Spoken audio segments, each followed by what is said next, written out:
Hi, my name is Denisio Matrenga as Provice Rogan, Prevent from Flow, and today what I wish to get into is essentially the 7 Hermetic Principles.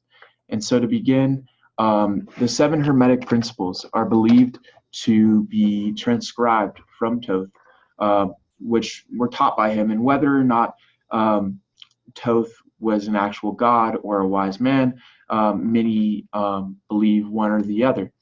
And he is in virtually all religions and as an entity represented, and most spiritualities, that it is a principle that, or it is an understanding that he governs our material and spiritual life.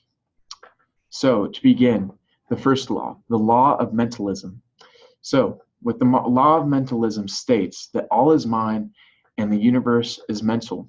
This correlates back to my previous video in which I explained how the superconscious is a part of consciousness in which we can take information from, and made an analogy to our observation just as atoms and observation. Again, I explained that in the last video, and that with that, that the blueprint that is in atoms of the universe around us must be contained within us.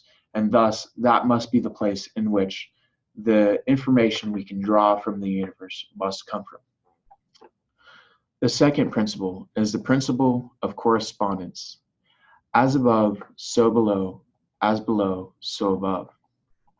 So with this, it is essentially that the ancients believed that the macrocosm is a reflection of the microcosm and vice versa. And in the Bible, it has also stated that God created mankind in his own image. And simply what it is to state is paradoxications, which has to do with metaphysics and so on and so forth. And paradoxications, or paradoxes, are essentially, if you look at a hologram, that the image that would be portrayed, that every single part of that image would be that image. That every part of the fractal of light that is made up of that image is really just a small version of that image, and that's what it comes to. And that just as atoms can be referred in their properties and in their structure to planets, that is a microcosm in reflection to the macrocosm, and that in relation to that we have a part to where we can be portrayed to both planets and atoms, and in that sense that it is a relation to as above and so below. And it also gives rise to, if you take in consideration the principle of mentalism, that if there's an observation in a consciousness from the atomic level and this level, and atoms can be portrayed to planets, and that we are the middle ground for that, then doesn't it state that there must be a consciousness of those, of planets themselves? And I think that is what it refers to in the Sumerian texts, in the Lost Book of Enki, and all these other texts, that they are referring to when they associate entities with planets, that they are associating the consciousness of what it will represent with those planets, and might have something to play in a representation of the whole cosmos playing out in the cycles that it plays, and what it represents in the reflection of its energy upon us. That is just speculation on that last part, from a correlation from the last bit of information I portrayed. The third one, the principle of vibration. Nothing rests, everything moves, everything vibrates. And so the law of vibration, the principle of vibration, is one of the accepted laws of modern science, which states that all life are vibrations at different frequencies. And with that, it also shows that you are never still. You're always in a state of movement. You're always in a state of vibration, always in a state of being, always in a state of becoming. And so with that, when someone states that, oh, I don't need to change, I don't need to, as soon as you say that, It takes your step at which you were and draws you back, because you're telling your body that you don't need to change, that you don't need to go any further. You are always in a state of becoming, is because you can always become greater. That whatever perfection you may be at, that you can always perfect it. That there may be flaws that may be needing tweaking, and that simply being consciously aware, taking a bird's eye view, taking a step back to observe everything of a certain action or a certain mindset from all the inner world as well as the outer world, and making a connection to your action and how you deal with that, that you can always put yourself in a state of becoming that is greater to deal with those things, always, that you can always perfect yourself to deal with whatever tribulations or whatever may come across you. And so with that, you are always in a state of becoming. And so to say that you don't need a change and that that you can settle is telling yourself a lie, as real as it gets. The fourth principle is the principle of polarity. Everything is dual. Everything has poles. Everything has its pair of opposites. Like and unlike are the same. Opposites are identical in nature, but different in degree. Different in degree extremes meet. All truths are but half-truths. All paradoxes may be reconciled. So with that, what it's saying is exactly that. With paradoxes, like an example of a paradox is the all of consciousness that would be represent the consciousness itself. Even when you look at it, it does not apply to either of the electromagnetic or the mechanical. I think that's the right one. The two types of the light spectrum. It does not apply to either, but it applies to both, meaning that it is and it isn't, meaning it does and it does not. That with that, that is a paradox. With you see with that what it's saying is that, oh, well, you can't explain that. Well, this law in itself is saying that all paradoxes may be reconciled. What it's saying is that in relation to that what would be an example of it being reconciled? Finding the exact middle ground. What would be the exact middle ground? Not saying for that one necessarily, but for example, with atoms and with planets, because they can both be correlated to the human experience and the human body, that with that, the human would be in a reconciliation between atoms and between planets. And so that is just a simple example that there is a reconciliation between paradoxes. That what it also means is, what is the difference between hot and cold? When does it get cold and when does it get hot? So lukewarm is a simple notion of perception.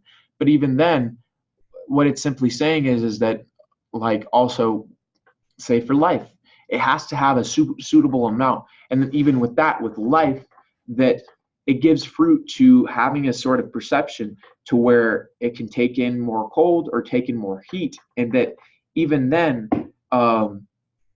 it is up to observation, up to not observation necessarily, but observation, but it is not up to consciousness necessarily. It's up to observation in the way the consciousness flows through that conduit of observation in relation to those subjective and objective features such as hot and cold. And that with that, the way the body interprets it is also in relation to how the consciousness is fit to flow through it. And what I mean by that is different bodies, different suitable environments and mindsets in those places and ideologies developed give rise to perceptual notions of feeling and perception besides just what it would already be. Like you can say that, like, chicken may taste like French fries to another one, but that's all subjective and objective. You cannot, what it's really stating is you cannot base what it tastes like to them. And that's what this is stating. It's just how the being, the consciousness takes it in as a conduit from the body, which is a conduit for this observation. And so with that, the principle of polarity is exactly that there can be reconciliation and that everything is dual. The fifth principle, the principle of rhythm. Everything flows out and in. Everything has its tides. All things rise and fall. The pendulum swing manifests in everything. The measure of the swing to the right is a measure of the swing to the left. Rhythm compensates. So with this, it's also recognizing that just as much as your outer world may come in energetic movements of rises and falls, that your inner world does that as well. And that the more you realize an observation of a standpoint in relation of the outer world, in relation to the inner world, and how they are working not only with themselves, but with each other, that with that observation will typically line up the ups and downs, the rises and falls, and that you can come to a more standstill with that. Because even though you are in motion, you are still at a standpoint, because once you are fully consciousness, you know that ledge, and you've experienced that ledge. That gives wisdom, because experience and knowledge gives wisdom.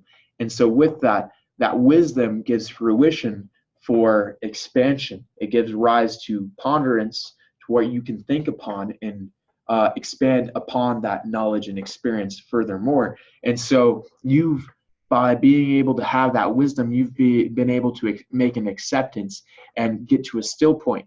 But that still point is still a point of motion, to where you're still in motion and you're still at rest. And that is the big misconception, is that it's almost like an instability, like so much motion when you consider yourself at rest. But when you consider yourself at motion, you in a place to where you have stability, you're almost at a still point, if not you are. And it's acceptance, it's having that. And there is a rhythm in which you can have that peace, and in which ways, and that is all a matter of expansion, climbing up the ladder, and that there is rises and falls. But where are you going with it? Where is the final endpoint? That are you using this to your benefit, to your expansion, to where your rises and falls come to a medium, but that is only to get you to get higher. That still point, that is to compensate as a conduit to rise above these steps, because you're always continually changing and always continually at rest at that point. That as you climb these steps, that you get to that point to where you compensate for that rhythm, and you do that for it, and you become the swing. You control the swing, but not out of need to control it. It's almost flowing through it, and that's what gets you what you feel you need done. And so the sixth principle is the principle of cause and effect. That every effect has every cause has its effect. Every effect has its cause. Everything happens according to law. Chance is but a name for law not recognized. There are many planes of causation, but nothing escapes the law. So I think that one is self-explanatory. But just to give you just a representation, there is no such thing as coincidence. Everything is done by the law of cause and effect. That, what comes to us may appear as a coincidence because we are not clear on what the cause arises from. And that kind of relays back to exactly the principle of rhythm and the way I was explaining it, and being aware of the inner energies and the outer energies and how that affects it. That is just a simple example to become aware of the cause and of the effect, and that there are causes and that they are certain effects. just by simply being conscious. In another example on here is exactly. So when we are aware of this law, we become causers instead of the effect of the cause. By dominating our moods, characters, qualities, and powers, we become masters of ourselves. In careful consideration of the cause, we can lead a better effect. Now the seventh principle, the principle of gender. Gender is in everything. Everything has its masculine and feminine principles. Gender manifests on all planes. And what that is to relay is that the masculine is the action, and that in effect there is essentially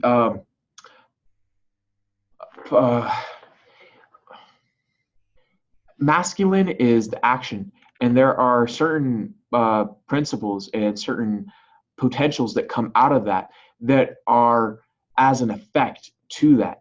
And whereas feminine is more of a still point, feminine is not in a need of motion, it's passive. That's the word I was looking for. It's passive. And this feminine being passive has an effect that is almost like an action. And so that is the difference. There are paradoxes between the two, because the one is the action and it has a passive effect because it's an action. The other one, being passive, has an effect almost as if being passive is an action, if you can understand that. Also known as the principle of generation, it says that everything contains two elements, masculine and feminine. In the physical, we understood this to mean man and woman, but even so, a man can have masculine and feminine qualities, and so can a woman. To understand this principle on a higher plane, it goes beyond man and woman into the realm of polar extreme energies. In Taoist alchemy, masculine and feminine are believed to be the same energy in two different forms. Everything in creation and generation has gender. To create, there must be infused masculine and feminine force. In physical world, we create babies by infusing the masculine sperm and feminine egg. In the mental sphere, we bring forth action by infusing our will and assertion with our creative force. The planets, as well as the atomic system, has come into life through the gender. And so I wish to leave you with that, and I am very thankful that I got to portray this and you guys got to take this in. And I wish you all to have a great day, and like, comment, share, and subscribe, and